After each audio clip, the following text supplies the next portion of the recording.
꿈꾸는 자가 오는도다. 창세기 37장 1절에서 11절 말씀. 야곱이 가나안 땅 곧 그의 아버지가 거류하던 땅에 거주하였으니 야곱의 족보는 이러하니라. 요셉이 17세의 소년으로서 그의 형들과 함께 양을 칠 때 그의 아버지의 아내들 빌하와 실바의 아들들과 더불어 함께 있었더니 그가 그들의 잘못을 아버지에게 말하더라.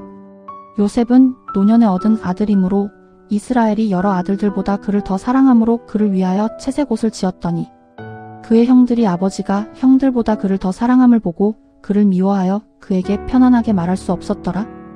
요셉이 꿈을 꾸고 자기 형들에게 말하매 그들이 그를 더욱 미워하였더라. 요셉이 그들에게 이르되 청하건대 내가 꾼 꿈을 들으시오. 우리가 밭에서 곡식단을 묶더니 내 단은 일어서고 당신들의 단은 내 단을 둘러서서 절하더이다. 그의 형들이 그에게 이르되 네가 참으로 우리의 왕이 되겠느냐, 참으로 우리를 다스리게 되겠느냐 하고 그의 꿈과 그의 말로 말미암아 그를 더욱 미워하더니 요셉이 다시 꿈을 꾸고 그의 형들에게 말하여 이르되 내가 또 꿈을 꾼즉 해와 달과 11별이 내게 절하더이다 하니라. 그가 그의 꿈을 아버지와 형들에게 말하매 아버지가 그를 꾸짖고 그에게 이르되 내가 꾼 꿈이 무엇이냐? 나와 내 어머니와 내 형들이 참으로 가서 땅에 엎드려 내게 절하겠느냐? 그의 형들은 시기하되 그의 아버지는 그 말을 간직해 두었더라. 오늘부터 우리는 요셉이라는 인물에 대해서 살펴보게 될 것입니다.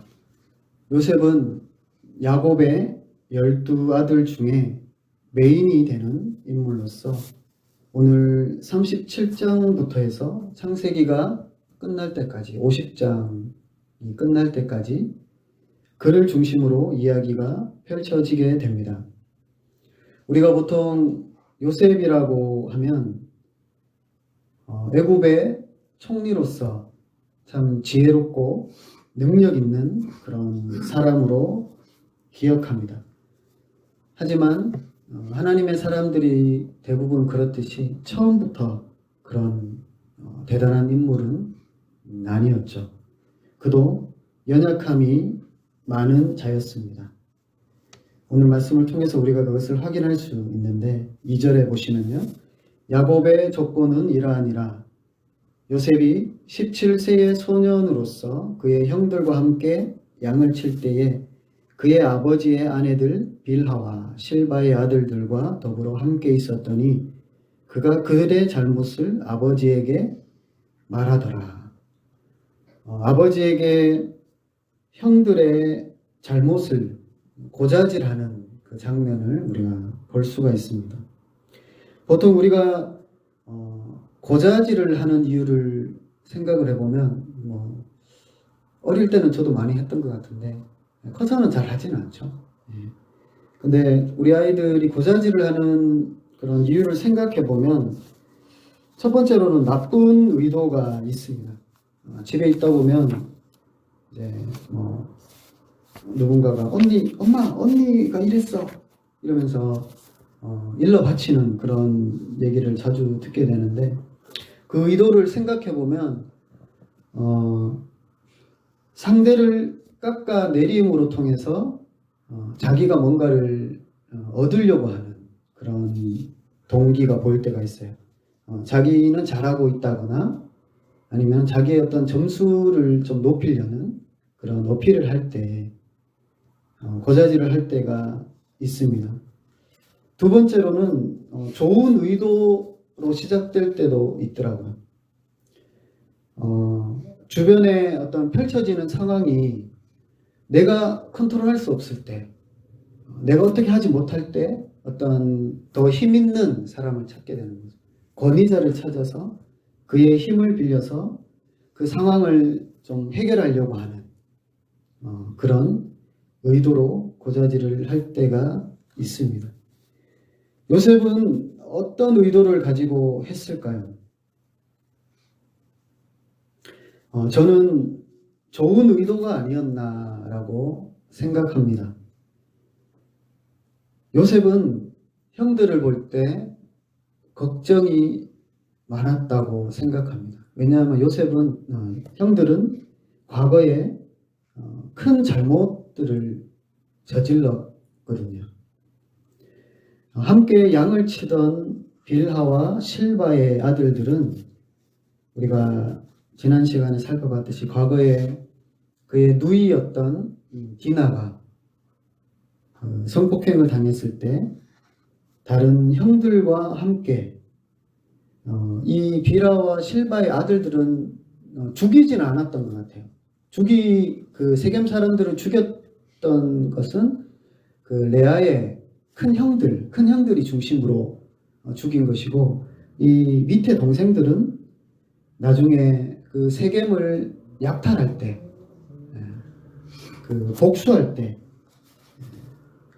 그 땅을 노략하는 그 일에 함께 동참을 했던 자들이었습니다. 이들의 나이를 보면 요셉의 형이라고 하지만 거의 1살에서 2살 정도 차이 나는 그런 또래와 마찬가지였습니다. 근데 그런 비슷한 또래였던 형들이 자기와 비교했을 때는 참 더 폭력적이고 거칠었던 거죠. 그래서 이들이 좀 엇나가는 행동을 한다 싶으면 큰일 날까봐, 또 무슨 일이 일어날지 모를 그런 어떤 생각에 어떻게 보면 그것을 바로잡고자, 자기가 어떻게 할 수 없으니까, 형들을 어떻게 할 수 없으니까 그것을 아버지에게 일러 바치는 그런 고자질을 했는 것이 아닌가 생각이 됩니다. 하지만 방법은 좋지 않았습니다. 결과적으로 그러한 것들이 형들에게 도움을 주는 것이 아니라 오히려 자기가 미움을 사는 그런 결과를 가져오게 된 것입니다. 우리가 이것을 볼 때 때로는 우리가 누군가를 도와주려고 바른 말을 해줘야 되겠다, 그것을 지적해야 되겠다라고 생각할 때가 있는데, 비록 우리가 그 말이 옳은 말이라 할지라도, 또한 그 사람을 위한 말이라 할지라도 말하는 것을 신중해야 함을 기억해야 합니다. 요셉이 형들의 잘못을 지적했을 때 형들은 오히려 역효과로 그를 미워했습니다. 오히려 그를 싫어하고, 어쩌면 형들을 비판했을 때 그것을 달게 받는 것이 아니라 오히려 요셉을 더 비판했을 수 있습니다. 요셉이 형들과 양을 치러 갔을 때 같이 열심히 일했을까요? 열심히 일하면서 형 그러면 안 되지 이렇게 했을까요? 그렇지 않았습니다. 그 밑에 보면 그가 이제 채색 옷을 입고 다녔다고 했는데 그런 좋은 옷들을 입고 같이 형들과 함께 뛰어들어서 그런 노동을 했을까? 아니에요. 그냥 같이 일하는 척 하면서 마치 자기가 관리자처럼, 주인처럼 똑바로 하는 게 있나 없나 감시자처럼 그렇게 형들의 잘못을 잡아내었을 것입니다. 그것을 지적하자 오히려 형들은 일도 제대로 하는 주제에 그렇게 요셉을 비판했겠죠. 성경에도 그런 말씀이 있습니다. 우리가 비판을 받지 않으려면 비판하지 말라. 그리고 남을 비판하기 전에 먼저 자기 자신을 돌아보라. 우리가 비판하기에 떳떳해야 상대방으로부터 그런 반대, 공격을 받지 않게 되는 것입니다. 요셉은 자기 자신을 돌아보는 것에, 자기가 그런 말을 할 자격이 있다는 먼저 자기 자신을 돌아보는 것에 실패했습니다. 또 야곱의 행동 또한, 아버지의 이 행동 또한 이 형들의 미움의 불을 더 크게 만드는 계기가 되었습니다. 3절에 보시면 요셉은 노년에 얻은 아들이므로 이스라엘이 여러 아들들보다 그를 더 사랑하므로 그를 위하여 채색 옷을 지었더니, 요셉에게만 채색 옷을 지어서 입혀줬다고 했습니다. 채색 옷이라는 것은 여러 가지로 고운 색깔로 물들인 그런 화려한 옷을 말하는데, 소매가 그 손목까지 오고 그리고 발목을 덮는 그런 길게 내려오는 그런 옷이었습니다. 이 당시에 목동들은 보통 일하기 편안한 손목도 짧고 소매도 짧고 바지도 발목 위로 오는 그러한 일하기 좋은 편안한 옷을 입었습니다. 하지만 채색 옷을 입었다는 것은 너는 거친 일을 하지 않아도 돼. 그냥 형들만 잘 감시해. 이런 아버지가 특권을 준 것이죠. 일은 안 하고 계속 지적질만 하니까 얼마나 미웠겠어요. 그 옆에서. 또한 이 채색 옷이라는 것은 앞으로 그를 이 집안의 상속자로 세울 것이다. 요셉이 11번째 아들인데 위에 그 10명의 아들들은 다 제쳐놓고 자기가 좋아하는 사랑하는 그 아들을 미리 상속자로 점 찍어놓는 그런 상황이었다는 것입니다. 야곱은 이 채색 옷을 입혀 형들과 요셉을 노골적으로 차별했습니다. 우리가 오늘 이 37장을 보면 요셉이 참 눈치가 없다는 것을 많이 느끼게 되거든요. 그런데 왜 그런지 보니까 아버지를 꼭 닮은 것 같아요. 다른 건 몰라도 이건 닮은 것 같습니다. 좋은 걸 닮아야 되는데 꼭 안 좋은 거를 자식들이 닮게 되죠. 그것 때문에 참 힘들어질 때가 많이 있습니다. 야곱은 다른 형들이 싫어할 거를 뻔히 알면서 그런 눈치도 없이 요셉에게만 채색 옷을 입히는 그런 차별을 했습니다. 그 아버지나 그 아들이나 똑같이 눈치가 없었죠. 요셉이 채색 옷을 입고 다니는 것을 볼 때마다 형들은 아버지가 원망스럽기도 하고 요셉을 볼 때는 참 꼴보기 싫었을 것입니다. 그래서 형들은 요셉을 불편해했습니다. 4절에 보니까 그의 형들이 아버지가 형들보다 그를 더 사랑함을 보고 그를 미워하여 그에게 편안하게 말할 수 없었더라. 말하는 게 편하지 않는 거예요. 또 어떤 꼬투리를 잡을지 모르기 때문에 불편한 거예요. 아마 형들은 야곱이 불편해서 같이 다니는 것도 꺼려했을 거예요. 은근히 왕따시키고 피하고 저리 가라 이렇게 얘기했을 것입니다. 그런데 야곱은 그것도 모르고 자기가 형들이 불편한 것도 모르고 아무것도 모르는 것처럼 가서 꿈 자랑을 하게 되죠. 내가 신기한 꿈을 꿨어요. 형들 이거 한번 들어보세요. 요셉은 형들이 싫어할 모든 조건을 갖췄습니다. 그래서 19절에 보면 형들이 나중에 우리가 읽지는 않았지만 요셉이 자기들을 찾아오는 그 요셉을 향해서 꿈꾸는 자라고 부릅니다. 이 말의 어원은 꿈꾸는데 특화된 사람, 할 줄 아는 거는 꿈꾸는 것밖에 없는 놈, 이런 뜻입니다. 요셉의 행동을 보면 형들의 반응이 충분히 그럴만한 것 같아요.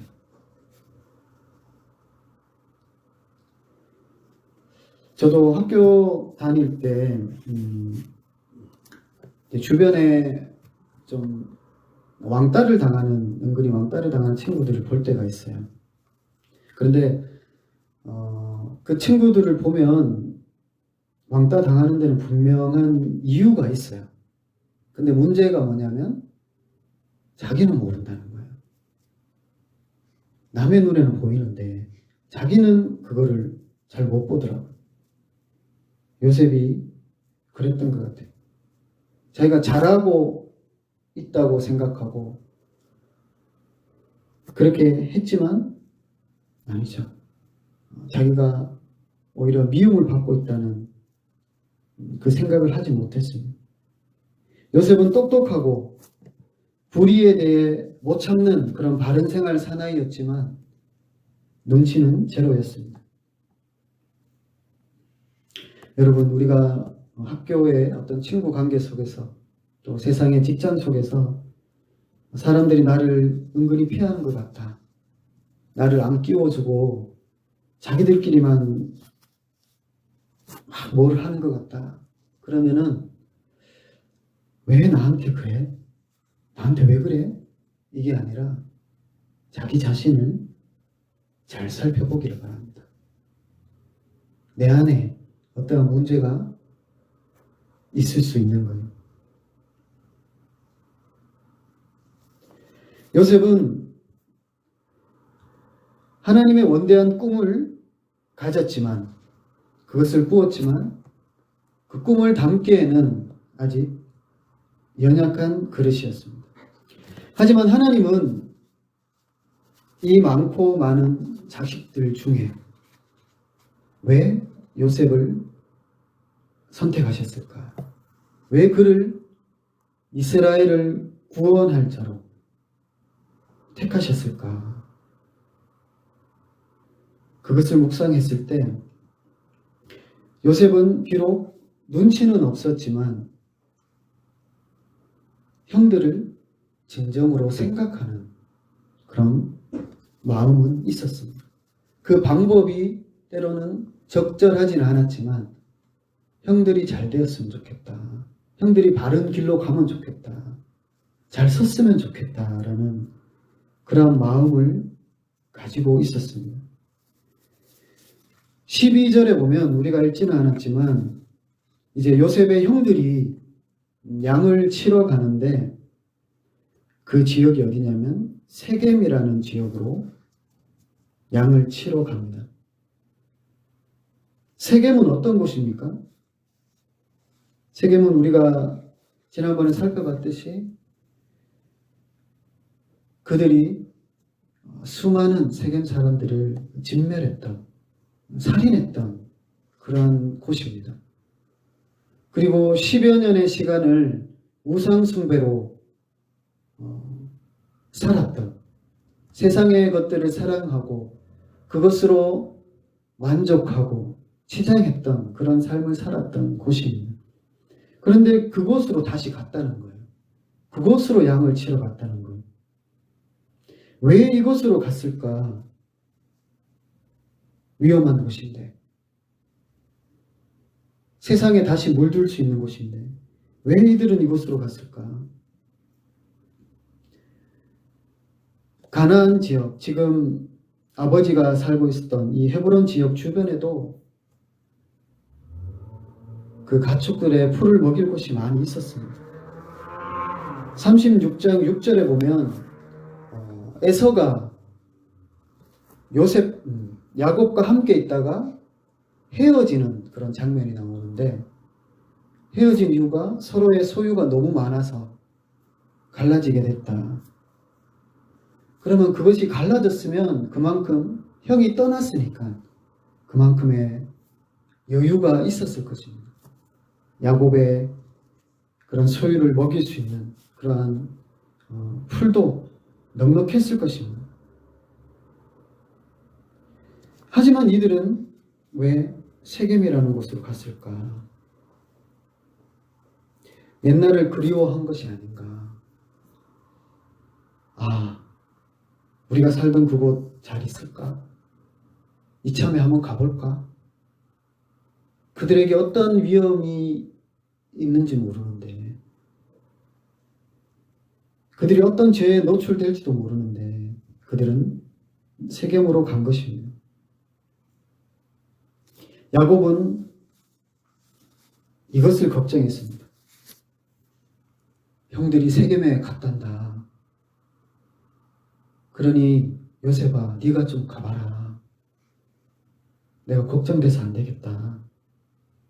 요셉도 이 아버지의 걱정을 함께 공감했을 것입니다. 형들이 저질렀던 일을 알잖아요. 형들의 성격을 알잖아요. 형들이 다시 그런 문화에 젖어들지 않을까. 우리에게 복수하려는 그런 가난한 이방인들의 그런 공격을 받지 않을까라는 걱정하는 마음을 가졌을 것입니다. 그러니 그가 형들이 그렇게 싫어하는데도 자기를 반겨주지 않을 것인데도 그는 자기가 가겠다고 결단을 하게 됩니다. 지금 아버지가 있는 헤브론과 세겜은 80에서 100km 정도의 거리가 됩니다. 근데 세겜에 가보니까 형들이 다른 곳에 갔다. 이런 얘기를 듣게 되죠. 그러면서 도단이라는 지역으로 또 이동하는데 도단은 세겜에서 또 30km 정도 떨어져 있습니다. 그래서 여러 수위를 지나서 이 가깝지도 않은 거리를 요셉은 혼자서 가겠다고 한 것입니다. 어떤 위험이 도사릴지도 모르는데 그는 가겠다고 했습니다. 형들에 대한 마음이 없었으면 이런 결단을 하기가 쉽지 않았을 것입니다. 하나님은 요셉의 이 마음을 보시고 그를 들어 사용했으리라 믿습니다. 아직 여전히 연약하지만 부족하지만 하나님은 이 마음을 보시고 그를 이스라엘을 구원할 자로 사용하셨습니다. 요셉의 스토리를 묵상할 때마다 저는 예수 그리스도가 계속해서 생각났습니다. 야곱은 자신이 가장 사랑하는 아들 요셉을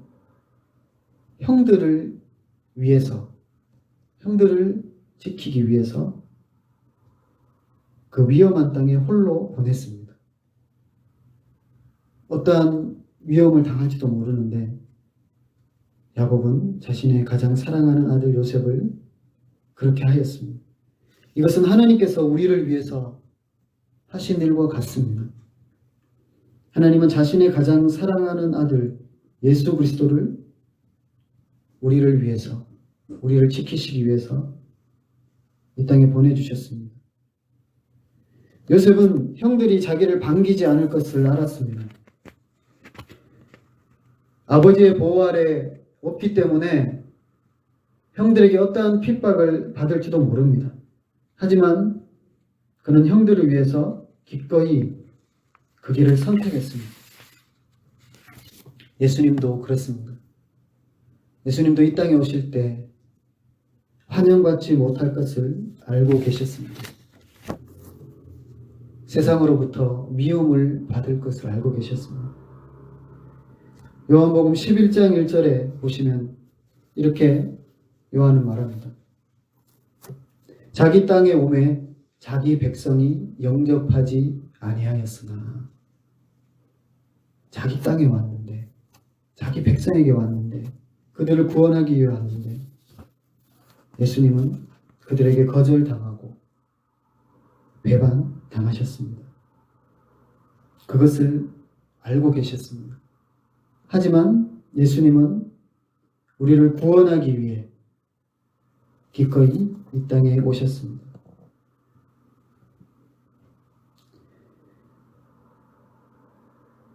예수님은 우리를 구원하기 위해 온갖 핍박, 모욕, 곤욕을 당하셨습니다. 예수님도 은 30에 팔렸듯이 요셉도 은 20에 팔렸습니다. 요셉을 볼 때 요셉은 우리에게 예수 그리스도를 생각나게 해줍니다. 우리는 앞으로 요셉이 어떻게 하나님이 주신 그 꿈을 이루어가는지를 보게 될 것입니다. 스토리를 묵상할 때마다 예수 그리스도가 우리에게 기억되어지길 바랍니다. 예수 그리스도가 우리를 위해서 어떠한 일을 하셨는지, 그분이 우리에게 어떠한 사랑과 은혜를 베푸셨는지, 그것을 더 기억하고 더 깨닫기를 바랍니다. 요셉의 스토리를 묵상할 때마다 우리를 향한 그분의 사랑과 은혜가 더 깨달아지고 더 풍성해지기를 간절히 소망합니다. 기도하겠습니다. 하나님 아버지 감사합니다. 요셉을 통해서 우리가 예수님을 기억할 수 있게 하심을 감사합니다. 우리를 어떻게 사랑하셨는지, 우리를 위해서 어떻게 희생하셨는지, 하나님의 말씀을 묵상할 때 그것이 우리 마음에 깊이 새겨지기를 원합니다. 그래서 주님의 사랑을 깨닫고 날마다 감사하는 우리 인생이 되게 하시고, 또 우리도 주님의 모습을 더욱더 본받아 하나님이 주신 그런 꿈과 하나님의 뜻을 세상 가운데 잘 이룰 수 있는 그런 자로 우리를 세워가실 것을 믿습니다. 주께서 인도하여 주시고 역사해 주시옵소서. 이 모든 것을 감사드리며 예수님의 이름으로 기도합니다. 아멘.